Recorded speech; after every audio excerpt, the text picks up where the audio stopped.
नमस्कार। आज हम एक खास आयोजन पर बात करने वाले हैं। युगांडा में बसे कायस्थ समाज का श्री चित्रगुप्त पूजा समारोह। हमारे पास ना जिंजा शहर में हुए इस उत्सव का एक विवरण है।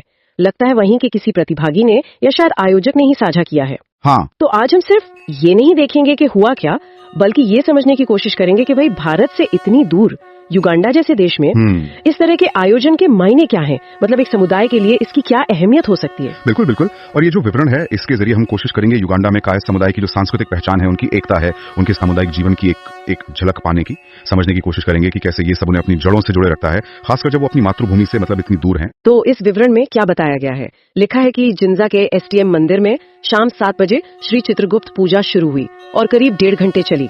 माहौल का भी जिक्र है कि मंत्रोच्चार और आरती से गूंज रहा था। उसे पवित्र और दिव्य कहा गया है। मतलब विदेश में ऐसा माहौल बनाना ये भी तो एक बात है। हाँ, निश्चित रूप से। देखिए, श्री चित्रगुप्त जो हैं वो कायस्थ समुदाय के आराध्य देव हैं, और जब कोई समुदाय अपनी जड़ों से दूर होता है तो ऐसे धार्मिक आयोजन वो सिर्फ एक रस्म अदायगी नहीं रह जाते हैं। ये अपनी पहचान, अपनी संस्कृति, अपनी आस्था से जुड़ने का एक बहुत शक्तिशाली माध्यम बन जाते हैं। वो जो दिव्यता का एहसास बताया गया है वो शायद इसी गहरे जुड़ाव और उस सामूहिक ऊर्जा से आता है। जब एक जैसी आस्था, एक जैसी विरासत वाले लोग एक साथ आते हैं ना, तो वो माहौल बनता है। ये सिर्फ पूजा नहीं, ये एक तरह से अपनी पहचान का उत्सव है। और पूजा के ठीक बाद रात 8 बजे से 10:30 बजे तक एक बड़ा सामूहिक भंडारा भी हुआ, जिसमें करीब 600-700 लोग थे। युगांडा के संदर्भ में देखें तो ये संख्या तो काफी प्रभावशाली है। हाँ, बहुत प्रभावशाली। ये संख्या काफी कुछ कहती है। भंडारा देखिए वैसे भी भारतीय परंपरा में समानता का, सेवा का, साझा करने का प्रतीक है। लेकिन विदेश में, खासकर युगांडा जैसी जगह जहां शायद भारतीय समुदाय उतना बड़ा न हो, वहां 600-700 लोगों का जुटना ये दिखाता है कि कायस्थ समुदाय वहां कितना सक्रिय है, कितना संगठित है। ये सिर्फ मतलब प्रसाद खाना नहीं है, ये एक बहुत महत्वपूर्ण सामाजिक मिलन है। समुदाय साथ आता है, रिश्ते मजबूत होते हैं। अच्छा, इसी भंडारे से जुड़ी एक और दिलचस्प बात पता चली। आयोजकों ने कायस्थ इन युगांडा लिखे हुए पेन बांटे थे, 500 पेन, लेकिन वो कम पड़ गए।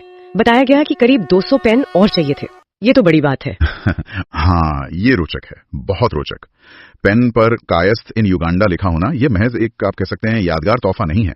इसको अगर हम देखें तो युगांडा का जो बहुसांस्कृतिक माहौल है उसमें अपनी एक विशिष्ट पहचान को रेखांकित करने का एक सूक्ष्म लेकिन सार्थक प्रयास है। ये अपनी उपस्थिति दर्ज कराने का एक तरीका। और ये जो पेन कम पड़ गए, इसे आयोजकों ने कैसे लिया? मतलब कोई कमी की तरह देखा या? नहीं, मुझे लगता है विवरण से जैसा समझ आ रहा है, पेनों की कमी को आयोजकों ने किसी मतलब विफलता की तरह नहीं देखा, बल्कि उन्होंने इसे भगवान चित्रगुप्त की कृपा माना, और ये कि समुदाय की भागीदारी उम्मीद से कहीं ज्यादा थी, उनकी एकता का संकेत माना। अक्सर क्या होता है ऐसे आयोजनों में, जब कोई चीज कम पड़ जाती है तो वही उनकी अप्रत्याशित सफलता का पैमाना बन जाती है। ये दिखाता है कि समुदाय में उत्साह कितना था, जुड़ाव कितना गहरा था। विवरण में मंदिर के अंदर की खचाखच भीड़ का भी जिक्र है और बाहर गाड़ियों की लंबी कतारें थी। और एक खास बात लिखी है कि हर चेहरे पर श्रद्धा और भक्ति तो थी ही, साथ में एक संतोष का भाव था। ये संतोष कैसा रहा होगा? क्या मतलब है इसका? ये एक अहम सवाल है। ये संतोष क्या सिर्फ पूजा ठीक से हो गई इसका था, या कुछ और था?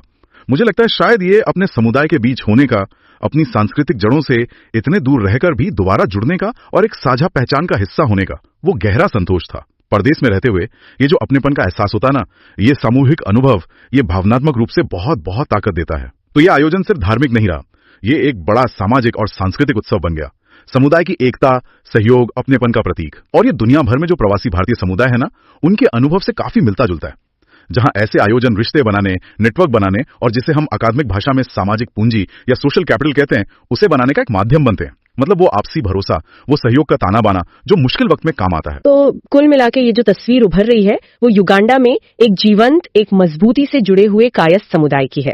ऐसा समुदाय जो अपनी सांस्कृतिक और धार्मिक पहचान को न सिर्फ बचा रहा है, बल्कि उसे सक्रिय रूप से जी रहा है, उसे अभिव्यक्त कर रहा है। बिल्कुल, एकदम सही कहा आपने। और ज्यादा से ज्यादा श्रोताओं के लिए एक विचार छोड़ जाते हैं। ये जो कायस्थ युगांडा लिखे पेन बांटने का जिक्र आया था, क्या ये सिर्फ एक यादगार भेंट थी, एक टोकन था, या फिर युगांडा जैसे विविधतापूर्ण देश में अपनी सामुदायिक पहचान को और मुखरता से और स्पष्ट रूप से स्थापित करने का, उसका जश्न मनाने का और समुदाय के भीतर उस पहचान को और गहरा करने का एक सोचा समझा कदम था? इसके पीछे की मंशा क्या हो सकती है और इसके संभावित दूरगामी प्रभाव क्या हो सकते हैं, इस पर सोचिएगा जरूर।